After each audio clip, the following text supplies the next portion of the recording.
Halo guys, welcome to my channel. Hari ini saya mau membahas tentang bagaimana cara untuk membuat air di rumah kita yang airnya keruh menjadi bening ya. Jadi dia dipakaikan filter kayak gitu. Jadi nanti di sini saya mau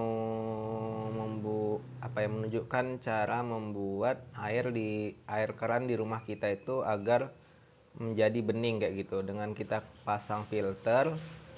Jadi air kita yang berminyak, air kita yang keruh, kemudian air kita yang berbau, itu semuanya bisa jadi hilang ataupun mengurangin dari air yang keruh tadi ataupun air yang berminyak ataupun air yang berbau ya.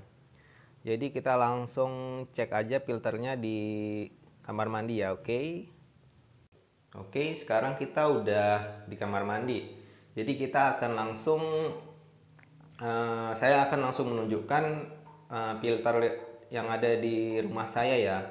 Jadi filter ini cukup untuk membuat air di rumah saya menjadi bening, menjadi sangat layak untuk dipakai dan juga sebenarnya bisa untuk diminum sih. Oke, ini jadi langsung saya tunjukin aja ya.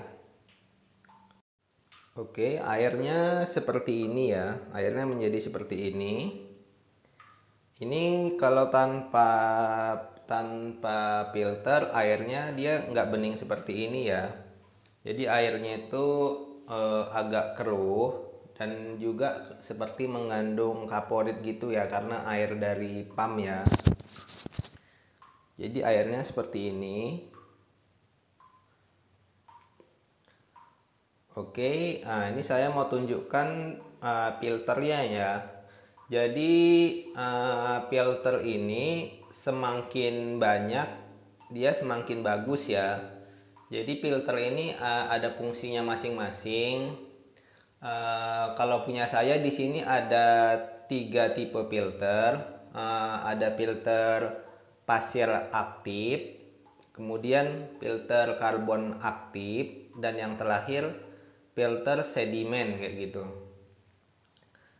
Kemarin juga ada yang namanya filter untuk penghilang zat apa ya yang dia warna kuning, resin ya, namanya filter resin. Jadi ada salah satu filter pasir aktif di sini yang saya campurin dengan filter resin. Jadi untuk menghilangkan seperti bau-bau pada air kayak gitu ya. Oke, di sini saya tunjukin dulu. Kalau di sini dia filter pasir aktif yang hijau, ini filter pasir aktif. Kemudian yang ini filter yang biru ini filter pasir aktif plus resin. Jadi sekitar setengah-setengah. Yang ini filter pasir aktif, dia agak berbeda, dia memang agak bening untuk case dalam pasirnya.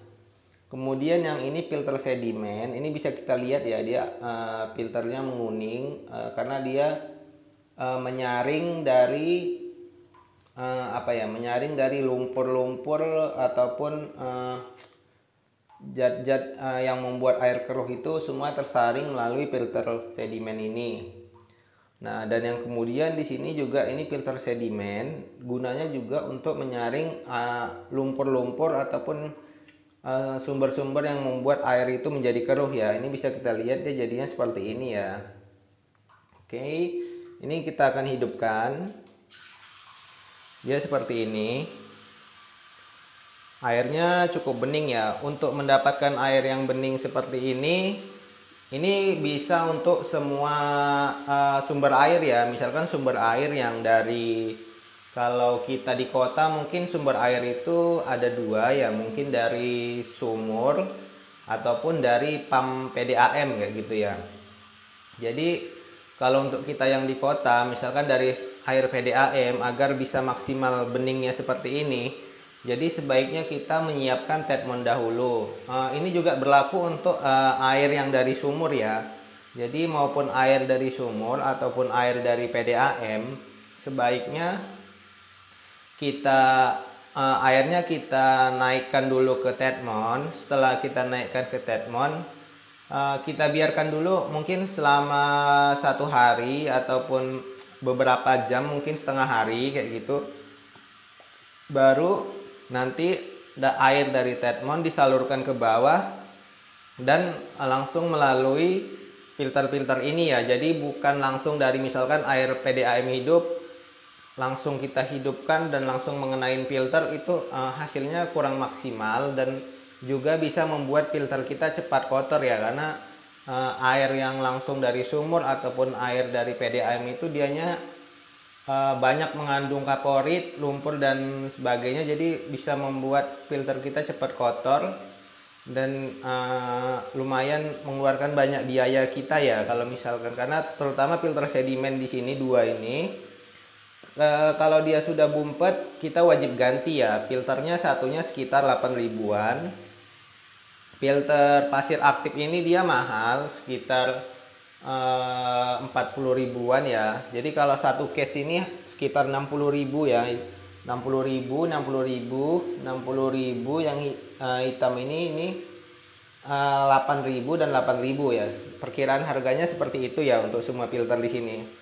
Tapi kemenangannya kalau filter yang pasir aktif, karbon aktif, dan filter aktif dan resin, ini bisa kita cuci mungkin dalam jangka waktu 2 bulan sekali kita bisa cuci, atau sebulan sekali kita bisa cuci.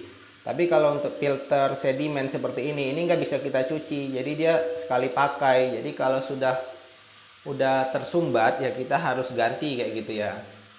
Nah, kembali ke air treatment tadi ya. Jadi agar mendapatkan air yang bening seperti ini, dan air ini menjadi sangat layak untuk kita pakai dan untuk kita minum juga ya.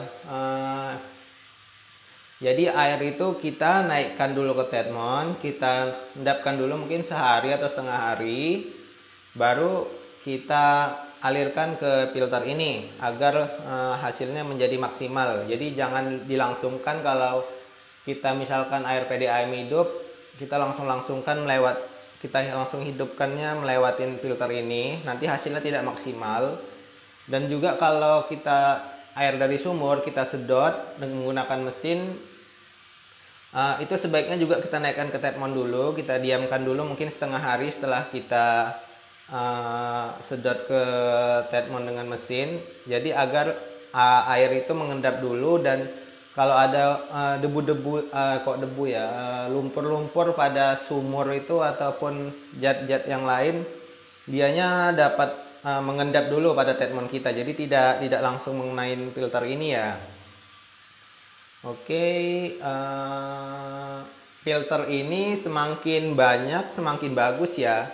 Jadi itu terserah dari kita mau berapa. Kalau saya sih menyarankan minimal seperti saya ya 5 kayak gitu. Kalau misalkan mau lebih banyak lebih bagus, mungkin 10 kayak gitu. 10 ya tambah bagus ya, karena penyaringannya tambah banyak. Nanti tinggal dicampur aja, misalkan pasir aktifnya 3, karbon aktifnya 2, sedimen 2, dan yang apanya 2 kayak gitu ya. Jadi ya sampai 10 kayak gitu. Jadi hasilnya akan tambah bagus. Jadi air kita yang keruh, air kita yang berminyak, ataupun air kita yang mengandung karat, semuanya bisa tersaring ya kayak gitu. Ini bisa untuk link pembeliannya saya kalau untuk di di Shopee ataupun di Lazada ada, atau mungkin kalau misalkan kita yang tidak biasa untuk beli di e-commerce, mungkin bisa beli di toko-toko penjual filter air di kota kita ya kayak gitu, karena dia juga menjual ya. Mungkin secara harga dia akan lebih mahal, tapi ya kita kan nggak kena ongkir kayak gitu. Kalau kita belinya di Shopee atau di Lazada, kita akan terkena ongkir. Oke, mungkin sekian dulu video dari saya. Terima kasih sudah menonton. Jangan lupa di like, share, dan subscribe ya, agar saya selalu semangat untuk mengupload video. Terima kasih.